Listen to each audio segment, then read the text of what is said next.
Okay, we have discussed about the presence of air, the presence of dust particles in the air in the previous session. Now, let us discuss another important point, that is, we should not breathe through our mouth. Are we breathing through our mouth? Okay, sometimes when you are suffering from cold and your nostrils may be blocked by means of that mucus and all, then in such a situation we will not be able to breathe. But sometimes some people are there, they are breathing through their mouth. When we breathe through the mouth also, air will go to our lungs. Okay, but it is not advisable to breathe through our mouth cavity, because we are asked to breathe only through our nostrils, because inside our nostrils there are fine hairs. So through this, whenever air passes through these fine hairs present inside the nostrils, what happens now? If the air contains any dust particles, that dust particles will get filtered inside the nostril with the help of that fine hairs.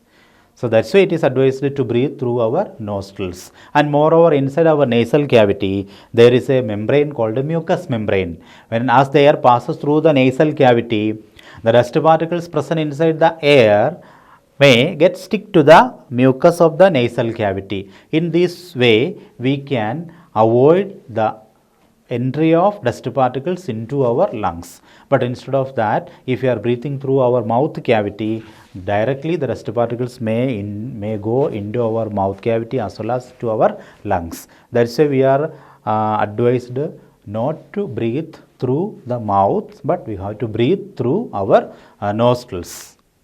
Okay children, nowadays we are using mask. Okay, without mask we can't come outside of our home. Whenever we are going outside, whenever we are moving on a vehicle also, without mask if you are moving, immediately police will catch us and they will give us fine of 500 or 1000 like that. So why? Nowadays we all are afraid of a deadly disease causing germ, that is COVID-19. Okay, COVID-19 is a disease causing germ which can cause COVID or coronavirus is available. We don't know which place they are available. Okay, let's say we are protecting us by wearing the mask. Okay, if we are using mask, we can protect ourselves from the disease causing germs. At the same time, the smoke and dust particle present in our surrounding, so we will be able to protect ourselves by wearing mask, and the same mask will protect us from the dust particles and smoke from our surroundings also. And here there is an activity for you. So in that activity, what you have to do is take some amount of water in a glass and heat it slowly. Okay, in order to understand that air is present in water, we are doing this activity. You have to take a glass or a vessel containing water and slowly just heat it. When we start heating it, you can find some bubbles are coming from the water which is going outside. You can observe. And these bubbles which is coming outside, actually that is dissolved air only. Air which is dissolved in water, that is the bubbles which are coming outside. And if we keep continuously heating the water, what happens? First air bubbles escape out, afterwards water also will be escaping outside in the form of water vapor. Finally nothing will remain in the vessel. You can observe it. Okay, actually I told you now, while heating, when we started heating, some bubbles keeps coming outside. These bubbles are dissolved air, and the air which is in dissolved form available in water, so that only some of the aquatic animals are able to survive in water. If the air is not able to dissolve in water, aquatic animals will not be able to survive in water. What are the aquatic animals which are seen? The most important aquatic animal which you can see in water, that is fish. Not only fish, there are so many other aquatic animals are also living there inside the water. The aquatic organisms which are living inside the water, they can survive there only because air is dissolved in water. They can breathe the air which is dissolved in water. And if the air is not able to dissolve in water, most of the animals will not be able to survive in water. Are we able to live in water, under the water? Yes, we are also able to live under the water, but we should carry an oxygen cylinder along with us. Okay, some underwater diving people are there, those who are going to dive in underwater, not underground water, underwater divers, they are using a small oxygen cylinders with them. With the help of that cylinder, we are able to move under the water. But in other ways, we will die, because we are not having that capacity to absorb or to breathe oxygen in a dissolved form. We are able to breathe the oxygen in gaseous form. It will be sufficiently available in our surroundings. So we are able to live on the land, but we are not able to live under the water. We can live under the water if we are carrying an oxygen cylinder with them. Otherwise, we have to die. So generally people, whenever the people, those who don't know swimming and all, if they fall in water, they used to die because they are not able to breathe under the water. So automatically they will die. Now let us do another activity. This activity, what you have to do is take a lump of soil. Lump of soil means a small mud rock. Small mud rock, which is dried piece of soil. You have to take it and keep it in a glass tumbler which contains water. Okay, take a small lump of soil or a mud rock and keep it in a glass tumbler which contains water. When we keep it in the glass tumbler which contains water, what happens now? You can observe from the mud rock, air bubbles keep coming outside, you can observe. Okay, if you didn't see that, you can do it and experience it. Take a mud rock, keep it inside the water, then you will observe the air bubbles keeps coming outside. And this shows that soil also contains air. Okay, soil also contains air. So because of the air present inside the soil only, some of the organisms which are living under the ground, they are able to survive there. Can you give an example for animal or organism which are living under the ground? You know that most of the animals like rabbits, rats, etc., they are making burrows under the soil and they are able to live inside because under the soil, through the burrows, air passes inside. So they are able to breathe. Whereas some other organisms, minute organisms are there, like just like earthworm. Earthworms also, they make burrows inside and they live inside. So that air passage is there in between the soil particles. So whenever we are loosening the soil, through that pores, soil is porous only. Through that pores, air happens to enter inside the soil. And the soil contains air. Because of the air is available in between the soil particle, some organisms like earthworms are able to survive even inside the soil. But sometimes you can see these earthworms keep coming outside during rainy season. Whenever it rains now, all these burrows will be filled. All these pores will be filled with the rainwater.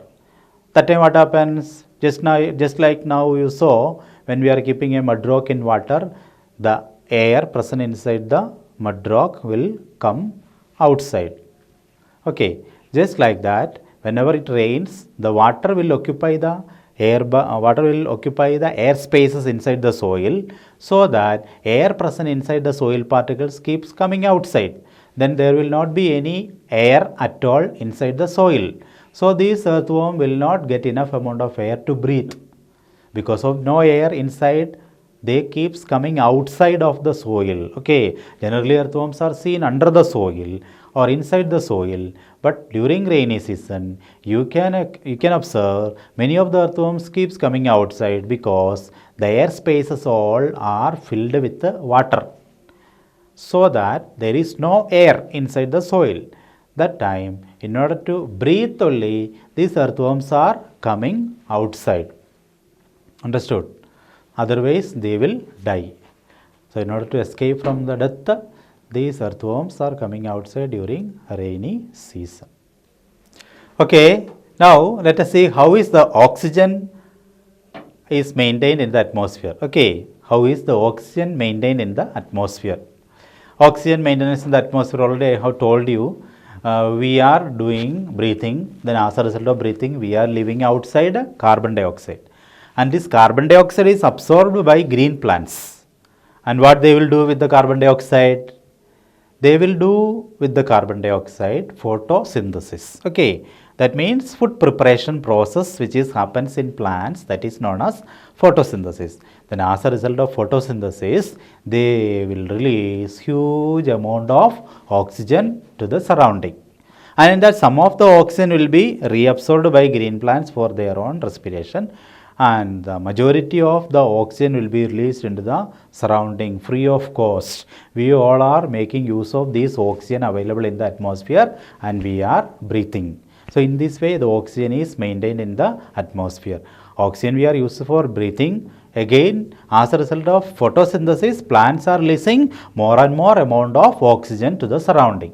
So the animals, human beings, we all are using this oxygen for breathing. So for the survival of plants as well as animals as well as human beings, we are also animals. Okay, we all need the help of plants for our survival. And if the plants are not releasing outside oxygen, we cannot survive on the surface of the earth. In this way, the balance of oxygen and carbon dioxide is maintained in our surrounding. Okay, plants and animals, they are interacting each other. Without plants, animals cannot survive. And without human beings or other animals, plants also cannot survive, because if we are there, we will protect the plants so that they can multiply their number, they can increase their population. If we are not protecting the plants, what will happen? Plants all will die. If the plants are dying, there is nobody to produce oxygen for us. Then as a result, we will die, animals also will die, and the whole universe will be destroyed in the absence of enough amount of plants. So you have to plant at least one plant in every rainy season. Minimum 10 plants you plant, so that you can save our environment. Okay, one time one girl was there in I have read that in the newspaper, and she was planted a plant, and every year she used to tie rakhi on the branch of it, and she was considering that plant as her own brother. Okay, and this way she was taking care about the plants, and that plant was providing shade to her, and it was helpful for her to get fruits and all. Again, some areas in Maharashtra, some people are there, they are worshipping trees. Okay, they are worshipping trees just like gods, and they will not allow others to cut the trees. One time one incident occurred, a contractor went to cut the trees, then so many ladies went and hugged the trees. And they told, if you want to cut the trees, you have to cut our body first. Then those contractors cut their body, and they have cut the trees also. Then afterwards, they were punished, and those trees, then after, it is considered as a holy forest, and that was protected by the government itself. Okay, so if we protect our plants, plants also will protect us. They will give us fruits, they will give us fresh air, they will give us rain, they will give us timber, they will give us many things. Okay, so try to plant some garden plants or some trees in your surrounding. Whenever it is possible, wherever it is possible, you have to plant it. So it will be a contribution from your side as a good citizen. Okay, it's a contribution you can do to our country. Okay, children, now really we have to appreciate the presence of air in our surrounding, isn't it? Because you can just imagine that in this hot climatic condition, if you are inside your home without any power, without switching on the fan or without switching on the AC, etc., if you are living inside your room, how horrible it is. Okay, so really we have to appreciate the presence of air in our surrounding. And only the air is having these type of comforts. Are they giving only this type of comforts to us, or is there any other use for air or wind for us? So let us discuss those points. Wind makes a windmill to rotate. You are experiencing that. Okay, windmills are there, especially if you go to the Kambamalt, Ramakalmat side and all, you can find there will be such windmills are there. And these windmills are helpful for producing electricity. And windmills are also used to draw water from the well. Okay, windmills are also used to, in some areas, windmills are used to draw water from a tube well, etc. they are using. It is also used in flour mills. In order to powder the things and all, windmills are used for producing or making the use in the flour mills. At the same time, it is also used to produce electricity. For the production of electricity, wind energy is used. Okay, it's also helpful for flying parachutes and for flying yachts and small yachts means what? That is boats which is running. In olden days, people used to go from one place to another place by using big polythene sheets on that small boats, and with the pressure of the air, this vehicle or that ship or that boat will be moving from one place to another place. In olden days, people were using it. Okay, so these all are example for some of the uses of wind. Okay, for us. And birds and bats and so many flying animals are there. Aerial animals are there. Aerial animals means which are living on that in the air. Okay, and these animals like bats, birds, etc., they are insects, butterflies, all those birds, they are using air for flying from one place to another place. Okay, with the help of this air only they are able to fly from one place to another place. Again, parachutes, these parachutes are we are able to move from one place to another place by using parachutes with the help of air only. And if there is no air, you will not be able to move in such a way. Okay, so air is helpful for movement of parachutes, gliders, etc. Okay, and it's also helpful for the plants to produce the plants to disperse their seed. What is by dispersal of seed? Spreading away of the seeds away from the parent plant. Okay, suppose fruits are formed and inside the fruit seeds are there. Whenever the seeds becomes mature, they will burst open, and these seeds should be sent far away from the parent plant, and that scattering of the seeds away from the mother plant, that is known as dispersal of seed. So for the dispersal of the seed also, some wind is helpful. You might have seen that some seeds, they are having small hair like structures. Have you seen Appupandadi? Okay, this Appupandadi, actually it is a small hair like structures which is seen on a seed only, and these seeds are having those tadi is only for dispersal only, in order to carry by wind. And if those small hair like structures are there, this seed can be carried away with the help of wind, and it will be sent to a faraway place. And if all the seeds fall directly and under the same parent plant, what is the problem? They all will not get sufficient amount of water, sunlight, food materials, etc. That's why the seeds should be scattered away from the parent plant. And that process of scattering of seeds away from the parent plant, that is known as dispersal of seed. Okay, so for the process of dispersal of seeds in plants, wind is very helpful, especially paddy plant, maize plant, etc. The pollination is taking place with the help of wind only. What is pollination? The process of transfer of pollen grain from the male reproductive structure to the female reproductive structure, that is known as pollination. So for the process of pollination and for the process of dispersal of seed in plants, they are depending on wind or air. Okay, and there is an important role in plants for the process of water cycle. Okay, for the process of water cycle in our surrounding, it plays an important role. Which one? Wind. Wind plays an important role in the process of water cycle. Water cycle, you know that. Okay, whenever water falls somewhere, it undergoes evaporation, it goes up in the air, it undergoes cooling, it comes down to the land. Again from the land, that water will flow towards the sea. Again it undergoes evaporation, it goes to the outer atmosphere. Again it cools and come down in the form of a cyclic manner. Okay, and that process of rotation of water in different forms, that is known as water cycle. So wind helps in the water cycle process also. Okay, so wind is having a lot of contribution in our day-to-day life activities. Okay, let us summarize the lesson. We have studied about composition of air. We studied that air is a mixture of several gases. What are the gases present in the air? It contains oxygen, carbon dioxide, nitrogen, then water vapor, dust particles, smoke. All these are the components of air. Air is an example for a mixture of several gases. And what is the major gas present in the atmosphere? That is nitrogen. And what is the second largest gas? That is oxygen. What is the percentage of oxygen in the atmosphere? That is 21%. What is the percentage of carbon dioxide in the atmosphere? That is 0.04% of carbon dioxide. Again, argon, helium, all these together makes 1%. Again, dust particles, water vapor, everything is present in the atmosphere.